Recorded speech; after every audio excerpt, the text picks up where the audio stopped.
ঘুম থেকে একদমই উঠতে ইচ্ছে করছিল না আজকে, কারণ আজকে হচ্ছে রবিবার। আর সারা সপ্তাহ জুড়ে আমি এই দিনটার জন্য ভীষণ পরিমাণে অপেক্ষা করতে থাকি যে কবে রবিবার আসবে, কবে একটু আমি শান্তিতে ঘুমোতে পারবো, মানে আধ ঘন্টা বেশি ঘুমোতে পারবো।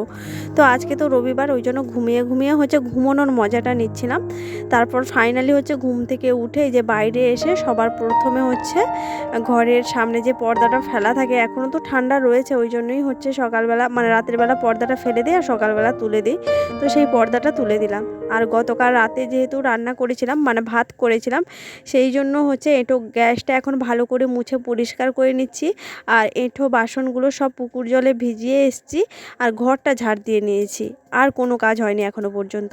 তো যাই হোক, শুভ সকাল আমার প্রিয় বন্ধুরা, কেমন আছো তোমরা সবাই? আশা করছি যে যেখান থেকে আমার ভিডিওটা দেখছো তোমরা সকলে খুব ভালো আছো আর সুস্থ আছো। আর আমিও কিন্তু তোমাদের ভালোবাসায় অনেক অনেক ভালো আছি। মেদিনীপুর জেলার ছোট্ট একটি গ্রাম থেকে আমি মৌসুমি, আমার মৌসুমি ব্লগ চ্যানেলে তোমাদের সবাইকে অনেক স্বাগত আর অনেক ভালোবাসা জানিয়ে আজকে এখন থেকে একটি নতুন ভিডিও শুরু করলাম। আশা করছি আজকের ব্লগটা তোমাদের অনেক অনেক ভালো লাগবে। কালকে তো শনিবার ছিল, বাবা হচ্ছে বাজার করে নিয়ে এসছে। আর আমাদের এখানে তো সন্ধে করেই হাট বসে, আর দোকানের জন্যই হচ্ছে তাড়াতাড়ি বাজার করে নিয়ে বাড়ি আসতে পারে না, একদম দোকান বন্ধ করে সবজি বাজার নিয়ে একদম সেই রাত 10টার সময় ঘর আসে। তো এত রাতে তো সবজিগুলো গুছিয়ে রাখা সম্ভব হয় না, তাই পরের দিন সকালে গোছাতে হয়। তো যেমনটা এখন তোমরা দেখতে পাচ্ছ। আর কালকে কিন্তু বাবা বাজার থেকে অনেক রকমের সবজি নিয়ে এসছে, ঢেঁড়স, শসা, তারপর কুমড়ো, সজনে ডাঁটা, অনেক কিছুই সবজি নিয়ে এসেছে। তবে দোষের মধ্যে কি বলতো, কালকে কুমড়োটা পেপারে বাঁধা ছিল, আমি ওটা দেখিনি। তো ওই জন্য কুমড়োর ধারগুলো কেমন যেন একটা নরম টাইপের হয়ে গেছে, মনে হয় ওই বাতাস না পাওয়ার জন্য ধারগুলো নরম হয়ে গেছে। আর সঙ্গে যখন নিয়েছিল সঙ্গে সঙ্গে খুলে দিলে এমনটা হতো না। তো যাই হোক, এখনও পর্যন্ত বাসি কাজকর্ম কিছু হয়নি, মানে বাসন পড়ে রয়েছে, তারপরে ঘরটাও নিকোনো হয়নি। এখন সবজিগুলো সুন্দর করে গুছিয়ে রেখে সোজা দেখো বাইরে চলে আসলাম। বাইরে আসলাম, এই যে বাড়িটা ঝাড় দিতে বাকি রয়েছে। সকালে ঘুম থেকে উঠে তো ঘরের ভেতরকার কাজ হয়ে গেছে, ভেতরকার বলতে শুধু খালি গ্যাসটা মুছেছি আর ঘরটা ঝাড় দিয়ে নিয়েছি। বাসন এখনও পর্যন্ত ধোয়া হয়নি আর ঘরে তো নেতা দেয়া হয়নি। আগে হচ্ছে এখন বাড়িটা ভালো করে ঝাড় দিয়ে নেব, তারপরে হচ্ছে ঘরের কাজ করব। এই কদিনে একটা জিনিস কিন্তু ভীষণ ভালো হয়েছে, কি বলো তো, আগের মতো গাছ থেকে এখন আর পাতা পড়ে না। আগে যেমন একদম ঘুম থেকে উঠলে সকালবেলা দেখতে পেতাম যে এখানটায় পুরো গাছের পাতা বেছানো হয়ে আছে, কিন্তু এখন এই রকমটা হচ্ছে না, মানে বেশিরভাগ পাতা হচ্ছে ঝরে গেছে আর গাছে কিন্তু নতুন পাতা গজাতে শুরু করে দিয়েছে। আর এই জন্য কিন্তু এখন পরিশ্রমটা একটু কমই করতে হচ্ছে। আর আজকে রবিবার বলে মেয়ে এখনও পর্যন্ত ঘুমোচ্ছে, তোমাদের দাদাও ঘুমোচ্ছে, মানে বাবা আর মেয়ে দুজনে মিলে হচ্ছে এখনও পর্যন্ত ঘুমোচ্ছে। আর আমি এই যে বাইরে কাজকর্মগুলো করছি, আর শাশুড়ি মা হচ্ছে মানে অন্য কাজ করায় ব্যস্ত, আজকে ঘরের বাসি কাজকর্ম করার সময় একদমই পাইনি। তো টুকটুক করে এক একটা কাজ আমি আস্তে আস্তে করছি। আর আমার তো কোনো তাড়াহুড়ো নেই, যেহেতু আজকে রবিবার, ওই কারণেই মানে আস্তে আস্তে করছি। আর আজকে ওয়েদারটা দেখো তেমন একটা পরিষ্কার নয়, আকাশে এখনও পর্যন্ত মেঘ রয়েছে আর কুয়াশা ভর্তি। আর কয়েকদিন আগে তো বৃষ্টি হয়েছে খুব, কাল অবধি মানে কাল রাত্রে অবধি বৃষ্টি হয়েছে। ওই জন্য হচ্ছে মানে রান্নাঘরের যে জ্বালানিগুলো সব কিন্তু মা হচ্ছে উনুনের উপর তুলে দিয়েছিল, কারণ ওটা তো বাইরের দিক, ওখানে যদি জ্বালানি থাকে তাহলে ভিজে যাবে। আর দেখো পেপারগুলো সুন্দর করে পাতা হয়েছিল, কারণ কি বলতো, এই পেপারটা না ফুটো, তো ওখান দিয়ে জল পড়লে মাটিগুলো একদম নষ্ট হয়ে যাবে। ওই জন্য সন্ধেবেলা মানে রাত্রেবেলা মা আর আমি দুজনে এসে এখানটায় পেপার পেতে দিয়েছি আর জ্বালানিগুলো সব ঘরের মধ্যে ঢুকিয়ে দিয়েছিলাম। আর কালকে অল্প করে বৃষ্টি হয়েছে, কিন্তু ঝড় বাতাস প্রচুর পরিমাণে হয়েছে। আর আমাদের গাছে দেখো আম বকুল যে দেখতে পাচ্ছ, ওই বকুলগুলোই কিন্তু গাছে এখনও পর্যন্ত আম ধরছে না। হয়তো ওষুধ না মারার কারণে হতে পারে। অনেকবার বলেছি কিন্তু কোনো লাভ হয়নি, বাবাকেও বলেছি আর তোমাদের দাদাভাইকেও বলেছি, কিন্তু কেউ একটু ওষুধ নিয়ে এসে গাছটাতে মারছে না। যাই হোক, বাইরের কাজকর্ম গুছিয়ে সোজা একদম রান্নাঘরেতে চলে আসলাম, তোমরা দেখতেই পেলে। আর রান্নাঘরে এসে সুন্দর করে রান্নাঘরটাকে পরিষ্কার করে ঝাড় দিয়ে নিয়েছি।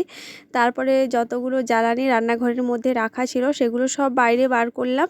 এখন উনুন আর রান্নাঘরটা সুন্দর করে লিপে নেব, তারপরে হচ্ছে বাসনগুলো যে পুকুর ঘাটে রাখা রয়েছে ওগুলো ধোবো। তো যাই হোক, চলো রান্নাঘরটা এখন লিপে নিই, তারপরে আবার তোমাদের সামনে আসবো।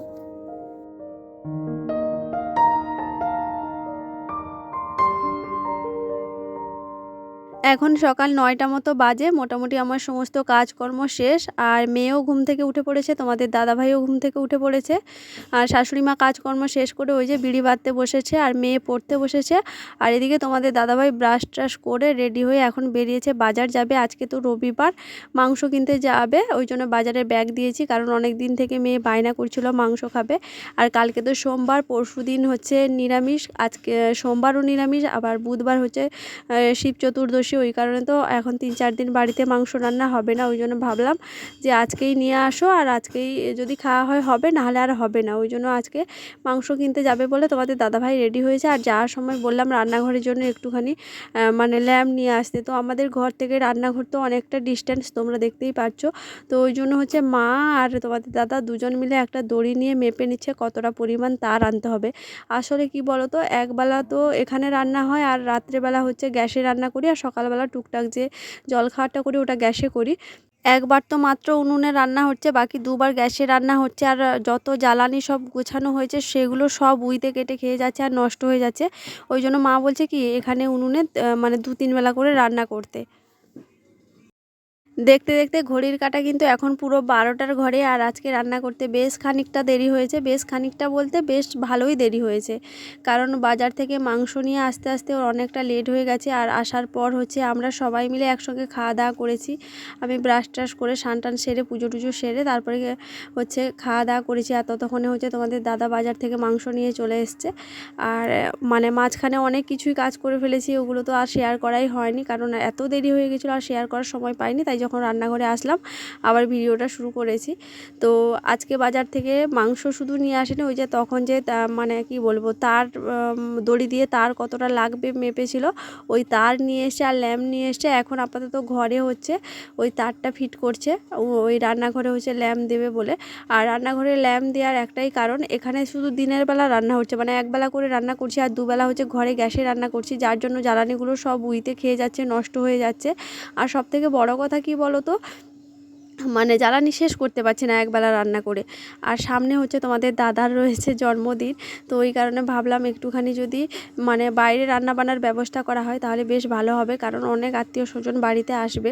তো সেক্ষেত্রে এত লোকের রান্না বান্না গ্যাসে করা আমার পক্ষে সম্ভব হবে না। তো কিছুতেই তোমাদের দাদাভাই জানো তো আনতে চাইছিল না, কারণ ও ভেবেছে কি বলো তো, ল্যাম্প যদি দিয়ে দিই তাহলে রাতে আমি একা বসে বসে রান্না করব।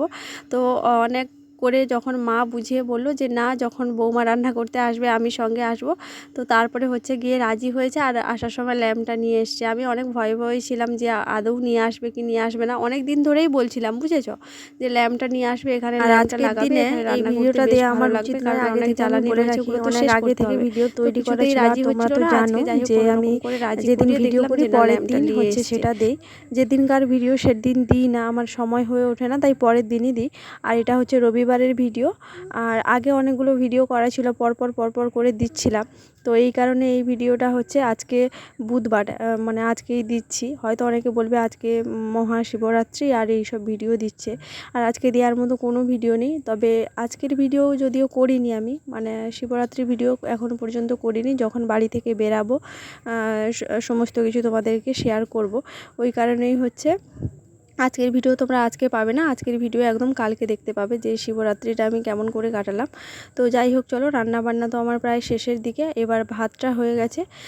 তো ভাতটা এখন নামাবো। তো এই জন্য সবাইকে আগে থেকে সরি চেয়ে নিচ্ছি যে আজকের দিনে এই ভিডিওটা দেওয়া। যাই হোক, রান্না তো মোটামুটি শেষের দিকে, তোমরা দেখতেই পাচ্ছ ভাতটা আমার রান্না করা হয়ে গেছে। আর উনুন থেকে এখন ভাতের হাঁড়িটা নামিয়ে নিয়েছি, তারপর ভাত থেকে ফ্যানটা ঝরাতে দিচ্ছি।